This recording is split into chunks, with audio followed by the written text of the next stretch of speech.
Hello मेरे प्यारे दोस्तों, मित्रों, बच्चों। आज जरूरी जानकारी में कुछ खास बात की जानकारी इकट्ठा मैंने किया है जो हम सबके जीवन से रिलेटेड है, संबंधित है। तो आज का विषय है सप्तर्षि और महर्षि। हम सप्तर्षि और महर्षि के बारे में बहुत सुने हैं, लेकिन जानते नहीं हैं कि ये कौन है, कहाँ से आए, क्या ये कलयुग में जीवित हैं। तो हमने काफ़ी सारा जानकारी इकट्ठा किया है। तो सबसे पहले तो मैं आपको बता दूं कि सप्तर्षि और महर्षि में अंतर क्या है।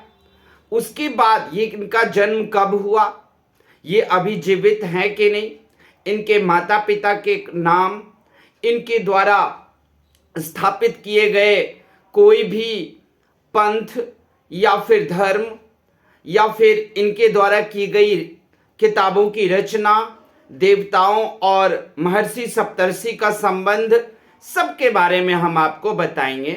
और हम सारी जानकारी को इकट्ठा किया है। और सप्तर्षि महर्षि के पूजा करने से आपको क्या लाभ मिल सकता है, कलयुग में अगर वो जीवित हैं तो वो कहाँ है और वो एक्टिव क्यों नहीं है, इसके बारे में भी जानकारी हमने इकट्ठा किया है।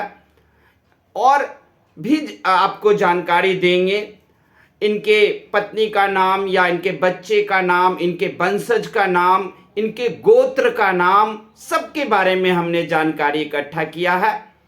तो आप ध्यान लगाकर सुनना और देखना। सबसे पहले तो मैं बता दूं आपको कि सप्तर्षि और महर्षि में क्या अंतर है। सप्तर्षि 7 ऋषियों को कहते हैं जो आपके हैं वशिष्ठ, विश्वामित्र, कश्यप, पराशर, भृगु और दुर्वासा, भारद्वाज, जमदाग्नि। ये सब जो हैं वो आपके सप्तर्षि हैं। और हमारे धर्म ग्रंथ के अनुसार इन सप्त ऋषियों को ब्रह्मा जी ने जन्म दिया है और ब्रह्मा जी के मस्तक से इनका जन्म हुआ है। इसीलिए मोस्टली इनमें जितने भी 7 सप्तर्षि हैं उनके माता का नाम आपको नहीं मिलेगा, और अगर किसी का मिलेगा भी तो वो ब्रह्मा जी से ही उनका संबंध होता है। खासकर ब्रह्मा जी के मस्तक से इन लोगों का जन्म हुआ है सप्तर्षि का। सप्तर्षि के बारे में एक बात आपने जरूर सुना होगा कि सप्तर्षि 7 तारा के रूप में आसमान में भी है। और आप सप्तर्षि को एक ही पैटर्न में 7 तारों को देखोगे आकाश में, और अगर आप भूगोल का ज्ञान रखते हो तो वहां भी ये आपको देखने को मिल जाएगा। दूसरे हैं महर्षि। महर्षि आपकी सिर्फ 5 ही हैं, व्यास, बृहस्पति, विश्वामित्र, शुक्राचार्य और कपिल। तो सप्तर्षि जो है वो तो ब्रह्मा जी के मस्तक से जन्म लिया, और महर्षि जो है वो अपने तपस्या के बल पर में महान शक्तियों को प्राप्त किया है। हो सकता है ये महर्षि लोग शिव जी की तपस्या किए हों, ब्रह्मा जी की तपस्या किए हों, और तब उन्होंने शक्ति को और पावर को प्राप्त किए हैं इन लोगों ने। तो आइए अब हम शुरू करते हैं बारी बारी से। सबसे पहले हम आपको सप्तर्षि नहीं महर्षि के बारे में बताते हैं। महर्षि जो 5 है मुख्यतः, और सबसे पहले नंबर पर हैं व्यास जी। व्यास जिनका जन्म के समय इनका नाम था कृष्ण द्वैपायन, जिसने हम वेद व्यास के नाम से भी जानते हैं। इन्होंने ही हमारे वेदों की रचना की है। ध्यान रखना कि वेदों की रचना में हमेशा कहते हैं वेद व्यास ने किया है, लेकिन आप जब आज मेरी ये जानकारी हासिल करोगे तो आपको पता चलेगा कि वेदों की रचना में सिर्फ वेद व्यास का ही हाथ नहीं है, और भी कई सारे महर्षि सप्तर्षि, इनमें से भी कईयों का हाथ वेद की रचना में है। लेकिन महाभारत, गीता और पुराण की रचना में किसी और का हाथ नहीं है, सिर्फ वेद व्यास जी ने इनकी रचना की है। ध्यान रखना, वेद व्यास जी के बचपन का नाम है कृष्ण द्वैपायन। और ये किस तरह के महर्षि है, मतलब इनको टाइटल क्या दिया गया, हर महर्षि के लिए हम आपको टाइटल बताएंगे। तो पहले तो ये बता दूं कि ऋषि कितने प्रकार के होते हैं। तो ऋषि 3 प्रकार के होते हैं, महर्षि, सप्तर्षि और ब्रह्म ऋषि और देव ऋषि। तो देव ऋषि, ब्रह्म ऋषि, तो देव ऋषि को तो बृहस्पति भी है, और ब्रह्म ऋषि और देव ऋषि एक ही है, वो है नारद। उनका चर्चा हम यहां पर नहीं करेंगे। मैं चर्चा कर रहा हूं पहले महर्षि का। उनमें वेद व्यास है। वेद व्यास को कौन सा टाइटल दिया गया है? वेद व्यास जी को त्रिकालदर्शी का टाइटल दिया गया है, और इन्हें महर्षि भी कहा जाता है। इनके पिता का नाम पराशर और माता का नाम सत्यवती है। पत्नी वाटिका है। पिंजला, आरुणि और उर्वशी भी इनकी पत्नी हैं। बच्चे श्री सुखदेव जी हैं, जो आपको राजा परीक्षित को जो भगवत गीता का कथा सुनाते हैं, प्रेम सागर के रूप में ये एक पुस्तक है, तो वही है श्री सुखदेव जी। इसके अलावा व्यास जी के पुत्र हैं नियोगा, धृतराष्ट्र, पांडु, विदुर। ये पांडु और विदुर जो हैं वो अंबिका के पुत्र हैं। आपको याद होगा, अंबा, अंबिका और अंबिक तीनों को अपनी ताकत से भीष्म पितामह उठाकर ले आए थे। तो उसी में अंबिका और अंबा जो थी वो तो रुक गई, लेकिन अंबे नहीं रुकी, भीष्म से बदला लेना शुरू कर दी थी, और दूसरे जन्म तक भी उन्होंने बदला लिया। आगे हैं वेद व्यास जी के भाई का नाम था चित्रांगदा, विचित्रवीर्य, और भीष्म भी उन्हीं के भाई थे। बहन की इनका कोई वर्णन नहीं है। रचना इन्होंने वेद, महाभारत, पुराण और ब्रह्मसूत्र की रचना किया है। इनका जन्म मात्र 3000 साल पहले माना जाता है, क्योंकि वेदों की रचना 3 और 4000 साल के बीच में माना जाता है। सम्मान, इन्हें हम गुरु पूर्णिमा के रूप में हम इनको सम्मान देते हैं कि गुरु पूर्णिमा, हर साल हम गुरु पूर्णिमा मनाते हैं इनके सम्मान में। क्या ये जीवित है? बिल्कुल, कलयुग में ये जीवित हैं। शिष्य हैं इनके पैल, जैमिन और बैशंपायन। गुरु कौन है वेद व्यास जी के? त्रिदेव इनके गुरु हैं, ब्रह्मा, विष्णु, महेश। गोत्र क्या है? व्यास गोत्र होता है। इनका गोत्र व्यास था, और इन्हीं के नाम पर आज भी व्यास गोत्र चलता है। स्थापना, इन्होंने वेदांत की स्थापना किया था और दर्शन की स्थापना किया था। अद्वैतवाद की स्थापना वेद व्यास जी ने किया था। अद्वैत का मतलब क्या होता है ये जान लीजिए। अद्वैत का मतलब होता है अंततः सब एक है, यानी कि जिधर से भी जितनी भी मर्जी हो घूम के आओ, फिर के आओ, लेकिन अंततः सब कुछ एक है। अब दूसरे महर्षि की तरफ चलते हैं। दूसरे महर्षि हैं बृहस्पति। बृहस्पति को हम उनको गुरु पुरोहित के नाम से भी जाना जाता है, और इनका एक मंत्र भी है, ओम ब्रीम बृहस्पत्यै नमः। इसके अलावा इनको टाइटल में देव गुरु का मिला है, क्योंकि ये देवताओं के गुरु हैं। माता इनकी सुरूपा है और पिता इनके अंगिरा ऋषि हैं। पत्नी जो है वो बृहस्पति गुरु के हैं शुभ्रा, तारा, ममता। बच्चे इनके हैं बृहस्पति गुरु के भानुमति, महेशमती और भारद्वाज। भाई इनके संवर्त और उतथ्य हैं। बहन की कोई चर्चा नहीं है। रचना इन्होंने ज्योतिष शास्त्र की किया था। आज जो आप ज्योतिष शास्त्र देखते हो, किसी की भविष्यवाणी करना, ये जो बृहस्पति का ही है। और जन्म इनका कब हुआ इनका वर्णन नहीं है। सम्मान हम इन्हें दिन के नाम पर दिए हैं। आप जानते हो गुरुवार होता है, बृहस्पतिवार, तो हफ्ते में ही एक दिन इनके नाम पर दिए हैं, जो इनके लिए सबसे बड़े सम्मान की बात है। क्या ये जीवित हैं कलयुग में? हाँ, ये जीवित हैं। इनके शिष्य कौन है? हनुमान जी, बजरंगबली इनके शिष्य हैं। इनके गुरुदेव कौन है? तो बृहस्पति गुरु ने ब्रह्मदेव से शिक्षा प्राप्त किया था। और गोत्र कौन सा है इनका? तो गोत्र का इनका पता नहीं है, क्योंकि ये देवताओं के साथ रहते हैं। इन्होंने किस चीज की शुरुआत की? ब्राह्मणवाद। ये ब्राह्मण जो चलता है, ब्राह्मणवाद, वो बृहस्पति गुरु ने शुरू किया। पुरोहितवाद, पूजा पाठ एक पंडित जी आकर कराएंगे, इनकी भी शुरुआत इन्होंने ही शुरू किया था।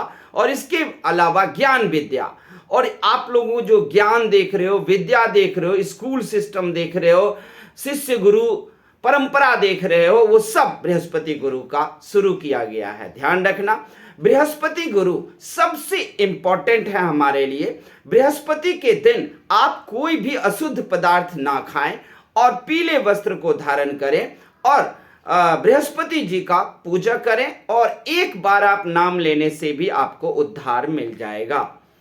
तीसरे महर्षि हैं विश्वामित्र। विश्वामित्र का जन्म मां बेटी के गर्भ के अदला बदली के कारण हो गया था। शायद आप लोगों ने यह कहानी सुना होगा। इनके विश्वामित्र का नाम बाद में पड़ा है। इनका नाम था विश्वरथ अथवा कौशिक भी इनका नाम था। इनको गुरुओं में, ऋषियों में टाइटल पड़ा है सप्त ऋषि, ब्रह्म ऋषि और राज ऋषि। एकमात्र विश्वामित्र ऐसे हैं जिनको सप्त ऋषि, ब्रह्म ऋषि और राज ऋषि तीनों के नाम से हम इन्हें जानते हैं, और ब्रह्मर्षि के नाम से भी जानते हैं, महर्षि के, मतलब सारे टाइटल ये जीत चुके थे।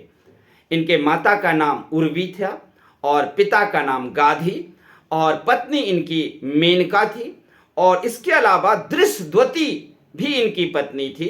बच्चे इनके सुश्रुत, शकुंतला थे, और इसके अलावा 100 पुत्र और थे विश्वामित्र के।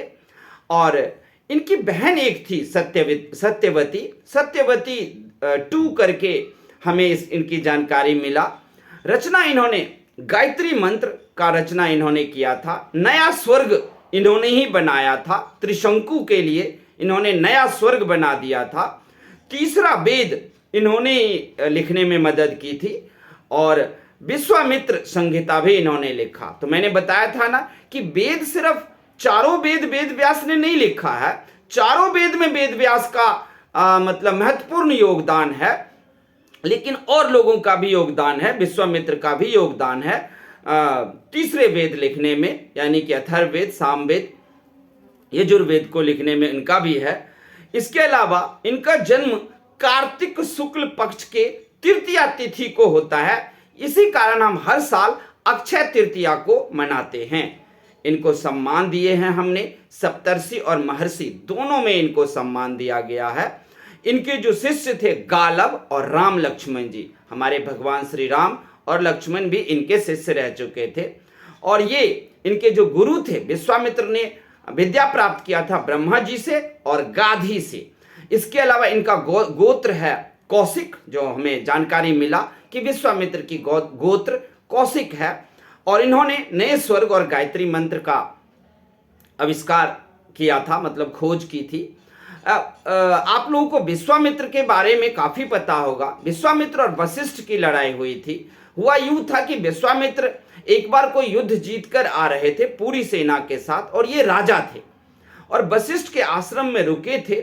बहुत बड़ी सेना थी और इतने लोग थे, फिर भी वशिष्ठ के पास एक नंदिनी नाम की गाय थी, और वो गाय, एक ही गाय ने सभी विश्वामित्र के सभी सैनिकों और लोगों को भोजन करा दिया। इस पर विश्वामित्र को मोह आ गया कि ये गाय हमें प्राप्त हो जाए, और उन्होंने वशिष्ठ जी से ये गाय को मांगा, लेकिन वशिष्ठ जी ने ये गाय देने से इनकार कर दिया। तब युद्ध शुरू हो गया, और जानते हो इस युद्ध में विश्वामित्र को देवताओं ने भी साथ दिया था, लेकिन वशिष्ठ भी पीछे नहीं हटे, बल्कि अपने 100 पुत्रों का बलिदान दिया नंदिनी गाय के लिए। और यही वजह है कि हम लोग गाय की पूजा करते हैं। गाय के लिए हम अपनी जान दे सकते हैं, हम अपने आप को अर्पण कर सकते हैं गाय की रक्षा के लिए। हमें कोई प्रॉब्लम नहीं है, क्योंकि वशिष्ठ अपनी 100 पुत्रों को तो जरूर खो दिया नंदिनी गाय को बचाने में, लेकिन विश्वामित्र को जीतने नहीं दिया। विश्वामित्र को वो जितने भी तरह के बाण जानते थे चलाना, सबको चलाया, लेकिन आसमान में ही और रास्ते में ही वशिष्ठ ने सारे को ध्वस्त कर दिया और कहा, तुम कभी भी ब्रह्म ऋषि नहीं बन सकते, क्योंकि तुम एक राज ऋषि हो। और उनका झगड़ा काफी चला। इसी गुस्से में विश्वामित्र ने तपस्या किया, नए दूसरे स्वर्ग बना दिया, त्रिशंकु को उसमें बिठा दिया। तरह तरह की कथाएं हैं जो हमारे धर्मशास्त्र में उपलब्ध है। तो ये विश्वामित्र थे, बहुत ही इंपॉर्टेंट। आगे बढ़ते हैं। अगला महर्षि, चौथा महर्षि हमारा है शुक्राचार्य। शुक्राचार्य को टाइटल मिला है महर्षि और सप्तर्षि का। इनके माता का नाम दिव्या थी और पिता का नाम भृगु, पत्नी का नाम ऊर्जस्वती और जयंती है, और बच्चे इनके हैं संड और अमरख। भाई इनके च्यवन ऋषि हैं। च्यवन ऋषि आपको याद होगा, च्यवन ऋषि के नाम पे ही हम च्यवनप्राश खरीदते हैं। इसके अलावा इनकी बहन की कोई चर्चा नहीं है। रचना इन्होंने शुक्राचार्य ने मृत संजीवनी मंत्र का रचना किया था, आविष्कार किया था, जिससे जब देवता और राक्षस लड़ते थे तो राक्षस के जितने भी सेना मारे जाते थे शाम तक, ये शाम होने के बाद अपनी मृत संजीवनी मंत्र से शुक्राचार्य राक्षसों के सभी सैनिकों को जिंदा कर देते थे। इनका जन्म आषाढ़ माह के शुक्ल पक्ष द्वादशी को हुआ था और सम्मान हम इनको दे रहे हैं शुक्रवार। शुक्राचार्य बहुत ज्ञानी थे, हालांकि राक्षस के साथ चले गए वो अलग बात है, लेकिन ज्ञानी तो थे। इसी ज्ञान के कारण हम शुक्राचार्य को अपने 7 दिन में से एक दिन का नाम उनके नाम पर रखकर इनको हमने ढेर सारा सम्मान दिया है, और वो है शुक्रवार। आप जानते हो शुक्रवार को शुक्राचार्य के शिष्य कौन है? तो शिष्य इनके असुर सब थे, जितने भी राक्षस होंगे। शुक्राचार्य के गुरु कौन है? तो अंगिरा ऋषि और गौतम ऋषि शुक्राचार्य के गुरु थे।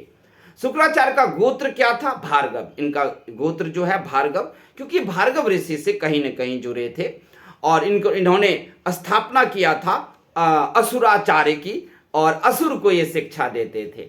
अब अगला 5वां महर्षि है आपका कपिल। कपिल मुनि। कपिल मुनि को जैन धर्म से भी रिलेटेड दिखाया गया है। मैं जब जानकारी इकट्ठा कर रहा था तो मुझे पता चला कि ये जैन धर्म से भी कहीं न कहीं संबंधित हैं, और जैन धर्म की पुस्तक जो जैन अवस्था है उसमें आपको कपिल मुनि की चर्चा है। कपिल मुनि को टाइटल दिया गया है मुनि का, और प्राचीन ऋषि और महर्षि के रूप में इनको टाइटल दिया गया है। इसके अलावा इनके माता का नाम देवहूति, पिता का नाम करदम, और पत्नी का नाम इनका नहीं है क्योंकि इन्होंने शादी नहीं की। बच्चे होने का प्रश्न ही नहीं उठता। भाई इनके 6 भाई जरूर थे। इनकी बहन थी अनसुईया और ख्याति। अनसुईया के बारे में सब जानते हैं, पतिव्रता अनसुईया, जिन्होंने ब्रह्मा विष्णु महेश को भी बच्चा बना के अपने गोद में खिला लिया था, वही अनसुईया हैं ये।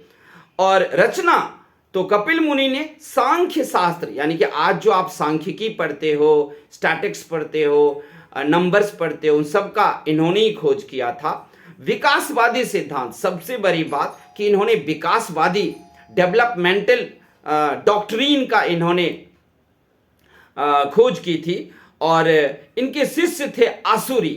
कपिल मुनि के शिष्य थे आसुरी, और इनके गुरु थे भगवान विष्णु। कपिल मुनि ने भगवान विष्णु से तपस्या करके और ज्ञान प्राप्त किया था।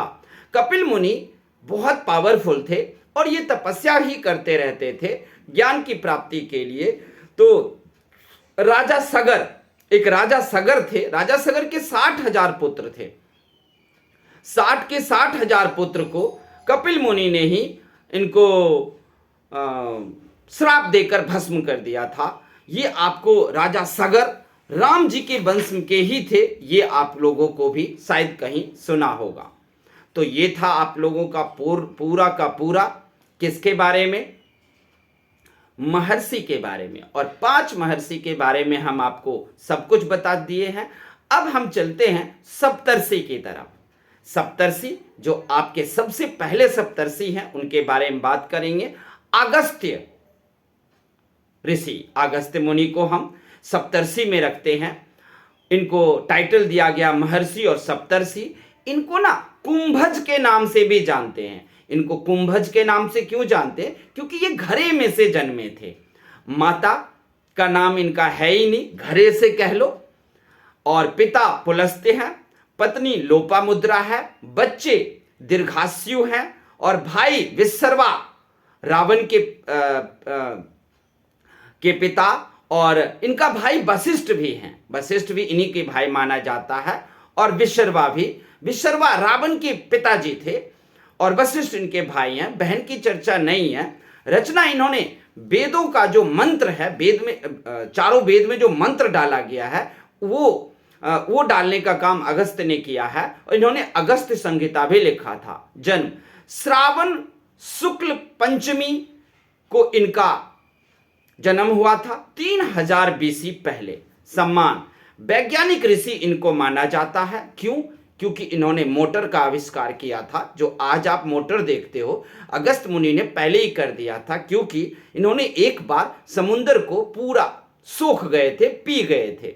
तो हमें जानकारी मिला कि ये पी तो नहीं सकते थे। हमें पता चला कि इन्होंने मोटर का आविष्कार किया था।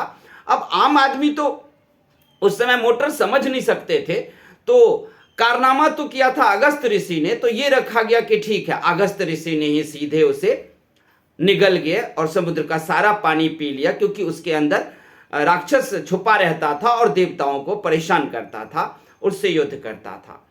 अगस्त ऋषि के शिष्य हैं अग्निवेश। इनके गुरु अगस्त ने शिव कार्तिकेय से शिक्षा प्राप्त किया था, इसीलिए इनका गुरु शिव और कार्तिकेय है अगस्त्य का। और गोत्र इनकी अत्रि गोत्र है। स्थापना इन्होंने खोज की थी, स्थापना की थी बिजली घर का, और मोटर का आविष्कार इन्होंने किया था। घोड़े से जो जन्म वाली बात है, घरे से जो जन्म वाली बात है वो ये है कि एक बार जो इनका घरे में से ही जन्म है, क्योंकि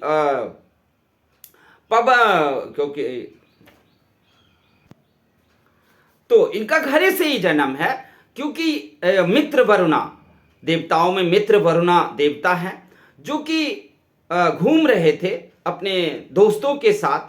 और तभी जो है वो उन्होंने उर्वशी को देखा था, और उर्वशी को देखने के बाद ये रोमांटिक हो गए थे, और इनका वीर्य स्खलित हो गया, और वो वीर्य उन्होंने उसी एक घड़े में रख दिए थे। उसी घड़े में से अगस्त मुनि का जन्म हुआ, इसीलिए इनको। लेकिन दूसरा ये कहा जाता है कि इनका जन्म ब्रह्मा जी के मस्तक से हुआ है। अब अगला आपका दूसरा सप्तर्षि है कश्यप। कश्यप को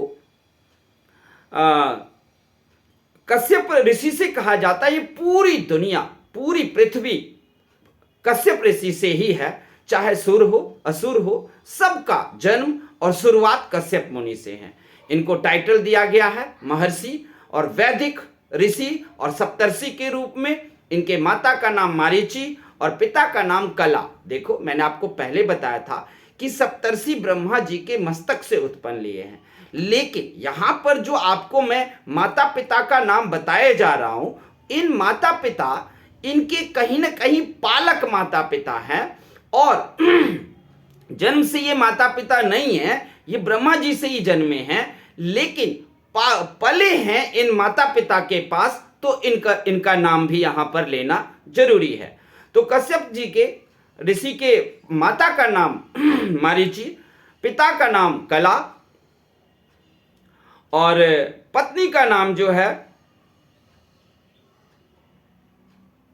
अदिति, दिति और सुरभि है।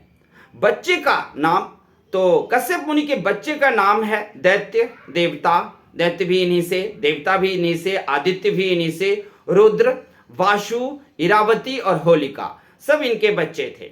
भाई इनके वशिष्ठ हैं, और बहन के रूप में इनकी कोई जानकारी नहीं है। इन्होंने रचना की है, तो रचना क्या की है, पूरी दुनिया कश्यप ऋषि से ही बनी है। और इनका जन्म हम इस वक्त 5 अप्रैल को हमेशा कश्यप जयंती के रूप में हम मनाते हैं हिंदुस्तान में, भारत में। इनके शिष्य कौन थे? कश्यप ऋषि के शिष्य परशुराम जी थे, भगवान परशुराम। इनके गुरु का कोई पता नहीं है, मुझे जानकारी नहीं मिला। गोत्र इनका कश्यप है, और संपूर्ण सृष्टि का इन्होंने निर्माण किया। तीसरा सप्तर्षि है हमारे पराशर। पराशर वशिष्ठ ऋषि के पौत्र थे, यानी कि पोता। इनको भी सप्तर्षि का टाइटल मिला है। इनके माता का नाम अदृश्यंती था और पिता का नाम शक्ति मुनि था। पत्नी का नाम काली मत्स्यगंधा, यानी कि दो पत्नी थी, काली भी और मत्स्यगंधा भी। इनके बच्चे थे व्यास और वेद व्यास और सत्यवती, पराशर के ही बच्चे थे, पुत्र पुत्री थे। भाई के बारे में कोई जानकारी नहीं है। रचना पराशर गीता और विष्णु पुराण सप्तर्षि पराशर ने लिखा है। जन्म का इनका कोई जानकारी मुझे नहीं मिला। इसके अलावा शिष्य, इनके शिष्य मैत्रेयी हैं और गुरु पराशर ऋषि के गुरु हैं बाष्कल, ऋग्वेद आचार्य और याज्ञवल्क्य। याज्ञवल्क्य ऋषि भी इनके गुरु हैं। गोत्र पराशर गोत्र है और इन्होंने क्या खोज की थी? आयुर्वेद की खोज पराशर ऋषि ने, पराशर सप्तर्षि ने किया था। और नीति शास्त्र की भी इन्होंने खोज की थी, मतलब न्याय की। और ज्योतिष और वास्तुकला, घर बनाने की को वास्तुकला कहते हैं, इनकी भी खोज इन्होंने किया था। और ज्योतिष शास्त्र यानी कि हाथ देखने, भविष्य देखने की भी इन्होंने खोज की थी। अगला जो चौथा आपका सप्तऋषि है वो है वशिष्ठ। वशिष्ठ है महर्षि सप्तर्षि के रूप में इनको टाइटल मिला है, बहुत फेमस है। राम लक्ष्मण भरत शत्रुघ्न के ये गुरु थे। राम लक्ष्मण भरत शत्रुघ्न इन्हीं के आश्रम में जाकर पढ़ाई किए थे। इनका जन्म भी घरा या ब्रह्मा से ही हुआ है। घरा मतलब वही वरुण मित्र वरुणा घूम रहे थे, तो वहां पर में उस जो घरे अगस्त ऋषि और वशिष्ठ दोनों को जुड़वा भाई भी कहा जाता है, क्योंकि ये दोनों ही घरे से ही उत्पन्न हुए थे। पिता इनके ब्रह्मा जी हैं और मित्र वरुणा को भी हम पिता कह सकते हैं। माता उर्वशी हो सकती है, क्योंकि मित्र वरुणा जो थे वो उर्वशी को देखकर रोमांटिक हो गए थे और उसी के बाद इनके जन्म की अध्याय शुरू हुआ। पत्नी इनकी अरुंधति है, बहुत आप लोगों ने नाम सुना होगा अरुंधति। इनके बच्चे वशिष्ठ के 100 पुत्र हुए थे। भाई इनके अगस्त ऋषि थे और रचना, वेदों की रचना और वेदों का दर्शन इन्होंने लिखा। वेदों की रचना में मदद की थी और वेदों का दर्शन नामक एक पुस्तक है कि वेद को कैसे पढ़े और समझे, उसमें भी आपको इन्होंने ही खोज किया था। इसके अलावा इनके शिष्य राम लक्ष्मण थे और वशिष्ठ ऋषि के गुरु ब्रह्मा जी थे और गोत्र वशिष्ठ गोत्र के नाम से आज भी चलता है। उसके अलावा आपके सप्तर्षि हैं भृगु अगला। भृगु को भी टाइटल सप्तर्षि का दिया गया है। इनके पिता ब्रह्मा है और माता का पता नहीं है। भृगु ऋषि ब्रह्मा से जन्म लेकर अगर किसी को पालने के लिए दिया होगा तो उनके माता पिता का नाम आएगा, लेकिन ऐसा यहां नहीं है। जैसा कि आपको पराशर ऋषि में दिखता है कि माता का नाम अदृश्यंती और पिता का नाम शक्ति मुनि, तो इन दोनों को पालने के लिए दिया गया था। थे ये ब्रह्मा के पुत्र। तो भृगु में कोई माता नहीं, कोई कुछ नहीं, सीधा ब्रह्मा का पुत्र। इनकी पत्नी थी काव्य माता, ख्याति और भी कई सारी पत्नियां थी इनकी। इनके जो पुत्र थे वो शुक्राचार्य थे और माँ लक्ष्मी, विष्णु जी की पत्नी जो माँ लक्ष्मी है, वो भृगु ऋषि के पुत्री थी। और भाई इनका अंगीरा ऋषि, भाई के बारे में अंगीरा ऋषि जो बहुत ज्यादा फेमस थे। इसके अलावा इन्होंने रचना भृगु संहिता की रचना की, जिसके अध्ययन हम लोग करते हैं। इनका जन्म लगभग 5000 वर्ष पहले माना जाता है। शुक्राचार्य इनके शिष्य थे और मनु, जो मनुस्मृति के लेखक हैं भगवान मनु, वो भी इनके शिष्य थे। गुरु ब्रह्मा जी थे भृगु ऋषि के और भृगु ऋषि का गोत्र भार्गव के नाम से ही जाना जाता है। अगला सप्तऋषि है आपके दुर्वासा। दुर्वासा ऋषि जो आप ध्यान रखेंगे कि ये दुर्वासा जी जो है वो श्राप देने में बड़े तेज, इनको श्राप मुनि कहा जाता है। थोड़ा सा गुस्सा आया श्राप दे दिया, कृष्ण को भी श्राप दे दिया। कृष्ण के जो उनके पुत्र थे प्रद्युम्न, उनको भी श्राप दे दिया। यही नहीं, शकुंतला को भी श्राप दे दिया कि तुम पति से बिछड़ जाओगे। और दुर्वासा का जो जन्म है वो त्रिदेव के अंश से है, क्योंकि मैंने अभी अभी बताया था ना माता अनसुईया। तो माता अनसुईया किसी तपस्या के कारण इनके पास तीनों देव आए थे। तो आप जानते हो कि ब्रह्मा विष्णु महेश के जो प्रकृति हैं, जो इनकी सोच है वो अलग अलग है। इसी वजह से जो शिव जी हैं वो क्रोध के देवता भी माने जाते हैं। तो शिव जी के क्रोध के अंश से उत्पन्न हुए थे दुर्वासा, इसीलिए इनका नाम पड़ा दुर्वासा। इनको टाइटल के रूप में सप्तर्षि इनको टाइटल मिला है। इनकी माता का नाम अनसुईया है, क्योंकि अनसुईया के पास ही ब्रह्मा विष्णु महेश आए थे और उन्हें एक एक पुत्र देना था। तो शिव का अंश जो था वो क्रोध भी है, इसीलिए दुर्वासा जो है वो क्रोध भी करते हैं। ब्रह्मा जैसी बुद्धि भी और विष्णु जैसा इनके पास शक्ति भी दुर्वासा के पास, लेकिन गुस्सा भी। उसी गुस्से में ये श्राप देते फिरते हैं। इनके पिता का नाम अत्रि मुनि है, जो सती अनसुईया के पति थे। इसके अलावा पत्नी है कंडाली और कंदली। बच्चे इनके विवरण नहीं है, क्योंकि शायद इन्होंने शादी नहीं किया था। और भाई इनके हैं दत्तात्रेय और चंद्र। दत्तात्रेय के बारे में आप लोग जरूर जानते होंगे। और इनको विष्णु का अंश इन्हें भी माना जाता है, दत्तात्रेय और चंद्र को भी। रचना इन्होंने कोई क्या किया, हमने बहुत सारी खोज की लेकिन नहीं मिला। इसके अलावा इनके शिष्य हैं कुंती को तो आपने सुना ही होगा। कुंती बचपन से ही दुर्वासा ऋषि के पास रहकर और शिक्षा प्राप्त किया। बाद में दुर्वासा मुनि ने इन्हें एक मंत्र दिया और कहा कि इस मंत्र से तुम जिस भी देवता को बुलाना चाहो वो तुम्हारे पास आ जाएंगे।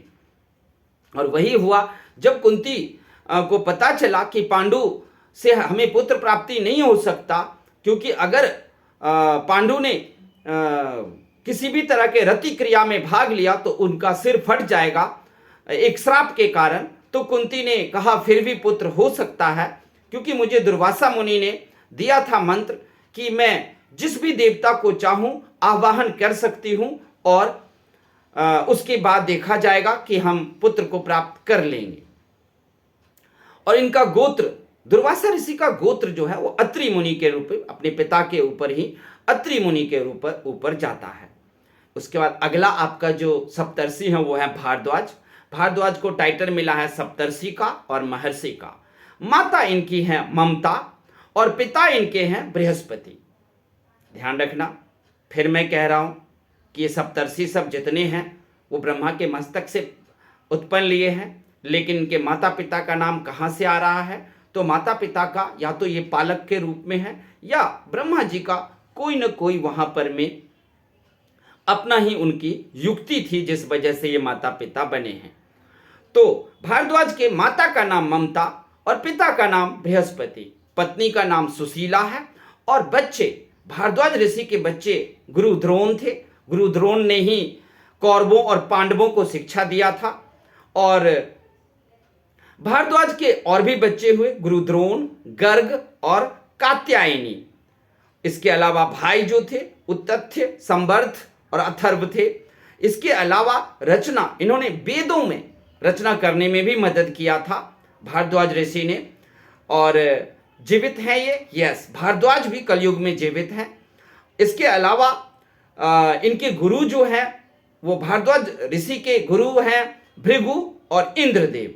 भारद्वाज ऋषि के गोत्र हैं भारद्वाज। इनके शिष्य का कोई वर्णन नहीं मिला। भारद्वाज ऋषि ने आयुर्वेद की स्थापना किया। आयुर्वेद के बारे में मतलब बहुत सारे मेडिसिन, दवाइयां बनाया। और ये देवताओं के पुरोहित के नाम से भी जाने जाते हैं।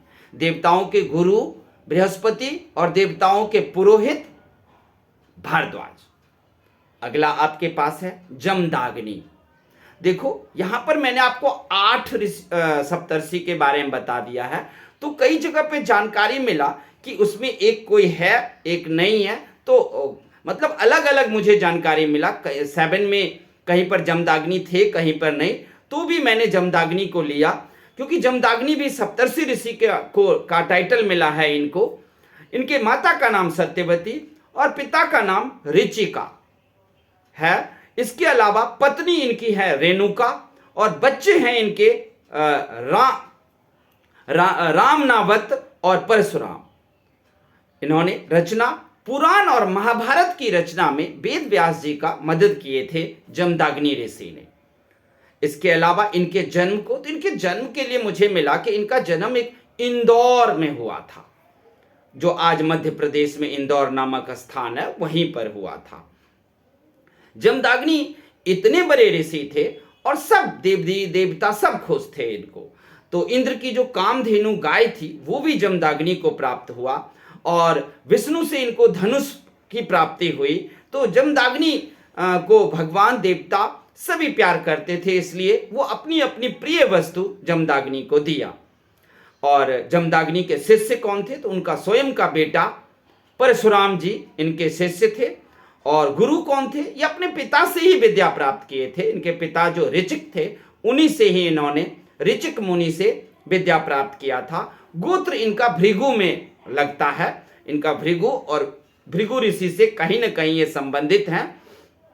और इन्होंने जो सबसे बड़ा योगदान दिया था वो था चिकित्सा की, चिकित्सा शास्त्र, यानी कि आपको बीमारियों को ठीक करने में इन्होंने सबसे ज्यादा मदद किया और चिकित्सा शास्त्र की इन्होंने रचना किया था। तो ये थे आपके महर्षि और सप्तर्षि के बारे में जानकारी।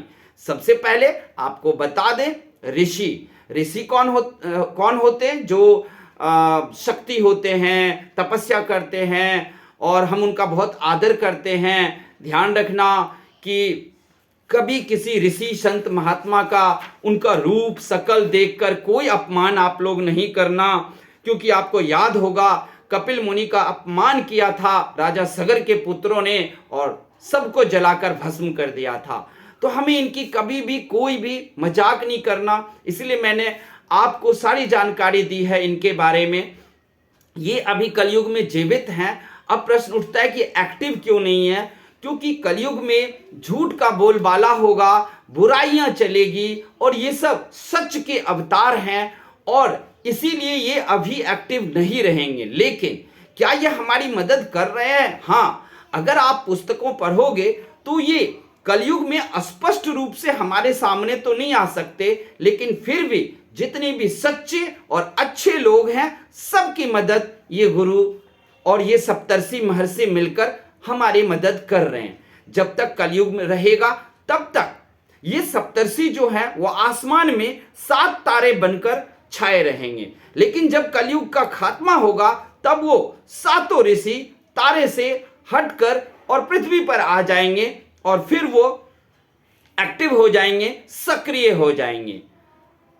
तो आप लोगों को याद रहेगा ऋषि के 2 भेद होते हैं। ऋषि 2 तरह के होते हैं, एक महर्षि, सप्तर्षि।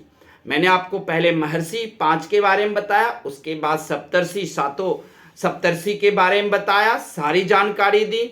और सभी सप्तर्षियों को प्रणाम, नमस्कार। आप लोग भी अब जब भी दुख तकलीफों में फंस जाओ तो जरूर जिस भी सप्तर्षि और महर्षि को आप पुकारोगे अपनी समस्या में, वो आपकी मदद करेंगे। कैसे करेंगे? तो जब आपकी समस्या हट जाए तो समझ जाना कि हमने सप्तर्षि और महर्षि को पुकारा था और इसीलिए हमारी समस्या दूर हो गई। और आप लोगों को ये जानकारी कैसी लगी ये हमें कमेंट करके बताना। अच्छा लगे तो हमारा चैनल सब्सक्राइब भी कर देना।